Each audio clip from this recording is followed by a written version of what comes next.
ভাতের থালার পাশে যদি এরকম একটু ভর্তা থাকে আশা করি খাওয়াটা জমে যাবে। নমস্কার বন্ধুরা, আমি সুতপা। দেখো, সুতপার কথাতে আজকে নিয়ে এসেছি কচু পাতার ভর্তা। তার জন্য তো আগে কচু পাতা লাগবে। চলো কোথা থেকে নিয়েছি সেগুলো তোমাদের সাথে শেয়ার করি। এই যে কচু পাতা এখান থেকে নিয়েছি। একে আমার বস্তার দেখো কচু, বস্তায় কচু চাষ করেছি। এটার এই যে শাক খাওয়ার কচু, শাক খাওয়া বলতে কি ডাঁটা পাতা সব খাওয়া যায়। এখান থেকে আমি কচি কচি পাতাগুলো যেগুলো দাগ ধরা সেগুলো আমি নেইনি, কচি কচি পাতা দেখে নিয়ে নিয়েছি। একদম এই যে দেখো এরকম কচি পাতা, এরকম দেখে আমি নিয়েছি। সেগুলো নিয়ে প্রথমে ভালো করে ধুয়ে তারপরে এরকম করে কেটে নিয়েছি। আর এইবার এগুলোকে ভর্তা করব। ভর্তার জন্য প্রথমে দিয়ে দিচ্ছি এর মধ্যে লবণ দিয়ে দেবো। লবণের উপরেই একটু জল দিয়ে দিই। লবণটা দিয়েই জল দেবো, তাহলে তারপরে গ্যাসে বসাবো। এবার গ্যাসটা যদি বাড়িয়ে রাখি দেখবে একটু তাড়াতাড়ি বেশ নরম হয়ে উঠবে। এবার কেউ চাইলে এই স্টেপটা বাদও দিয়ে দিতে পারো। যাদের কচুতে অ্যালার্জি কম তারা বাদও দিয়ে দিতে পারো। আমার তো কচু নামেই একটু অ্যালার্জি, তাই একটুখানি পাতাগুলো ভাপ দিয়ে নিচ্ছি। ভাপ দিয়ে এই যে জলটা গলবে সেই জলটা ফেলে দেব। একটুখানি এই 2-4 মিনিট একটুখানি এরকম করে নেড়ে চেড়ে নিলাম। পাতাগুলো একটু ভাপ দিয়ে নিয়ে তারপরে এই জল থেকে নিংড়ে এইটাকে পাতাগুলোকে তুলে নেব আর এই জলটা ফেলে দেব। এরকম একটু যদি ভর্তা থাকে আশা করি ভাতের থালার ভাত শেষ হতে সময় লাগবে না। একবার ট্রাই করবে, তবেই বুঝতে পারবে কেন আমি এত বড় কথাটা বললাম। ভাতের থালার ভাত শেষ হতে সময় লাগবে না। এই করতে করতে দেখো এটা কিন্তু মোটামুটি আমার হয়ে গেছে। এবার এটাকে আমি এই যে এরকম করে তুলে নিচ্ছি। তুলে নিয়ে তারপরে ওই জলটা পুরো এই যে কচুর যে পাতার যে জলটা এই যে রয়েছে আর যে জল দিয়েছি সব শুদ্ধ জলটা রয়েছে, এই পুরো জলটা ফেলে দেবো। এমনকি থালার সাইডেও যে গড়িয়ে যে জল পড়বে সবটাই ফেলে দেবো। আর এই ভর্তার জন্য তো কিছু জিনিস লাগবে। মেন আমার লাগবে হচ্ছে রসুন। আমি কিন্তু রসুন অনেকটা রসুন পরিমাণে ছাড়িয়ে নিয়েছি, আর কাঁচা লঙ্কা। আর কিচ্ছু লাগবে না। এই দেখো আমি বেশ বড় বড় 2খানা রসুন নিয়েছি আর পরিমাণ মতন কাঁচা লঙ্কা। কাঁচা লঙ্কাগুলোকে মাঝখান থেকে খালি এরকম করে ফাটিয়ে নিয়েছি। কড়াইতে দিয়ে দিলাম তেল। তেলের কোনো পরিমাণ নেই। এবার কেউ কমও দিতে পারো বেশিও দিতে পারো। আমি এখানে 1 চা চামচ মতন তেল দিয়েছি।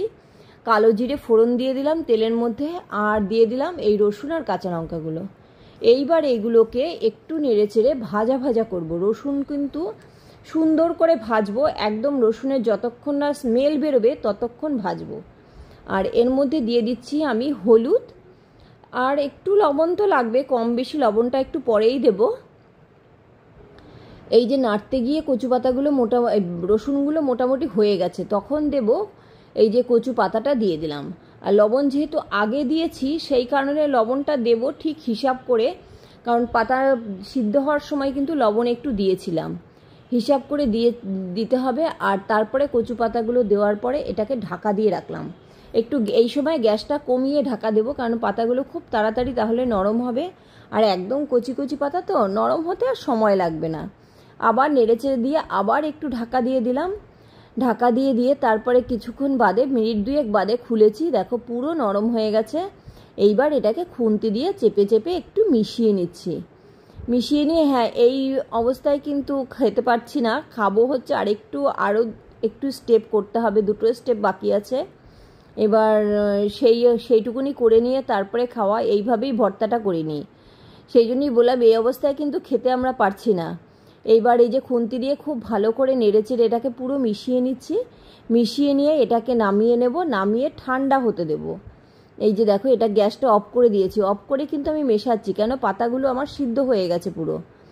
মিশিয়ে নিয়ে তারপরে এই যে নামিয়ে দিলাম। নামিয়ে এই প্লেটটা ধরে আমি একটু ফ্যানের হাওয়ায় রেখে দেই, যাতে এটা একটু ঠান্ডা হয় খুব তাড়াতাড়ি, কারণ মিক্সিতে দেবো তো সেই জন্য।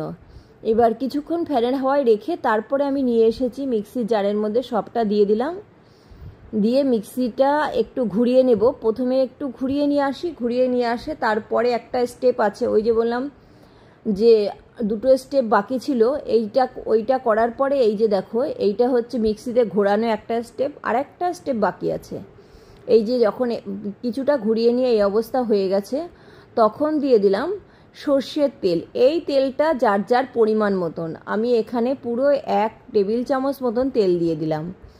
কাঁচা সর্ষের তেল কিন্তু 1 টেবিল চামচ মতন তেল দিলাম। দুর্দান্ত টেস্ট লাগবে এই তেলটা দিলে। এবার তেলের পরিমাণ তোমরা আরেকটু বাড়িয়েও দিতে পারো, আবার একটু কমিয়েও দিতে পারো। ব্যাস, এটা রেডি। এবার এটা আমি মিক্সি জারের থেকে বের করে নিচ্ছি। আর এর সঙ্গে যদি একটু কাঁচা পেঁয়াজ হয় ছোট ছোট করে কাটা, ব্যাস আর কিচ্ছু লাগবে না। গরম ভাতের সাথে একদম জমে যাবে। দুর্দান্ত টেস্টি কচু পাতার ভর্তা। আর হ্যাঁ, আমাকে কমেন্টস করতে ভুলো না, আর চ্যানেলটাকে সাবস্ক্রাইব করে ভিডিওটাকে লাইক দিয়ে সবাই সঙ্গে থেকো। আজ এই অবধি, টাটা, বাই বাই।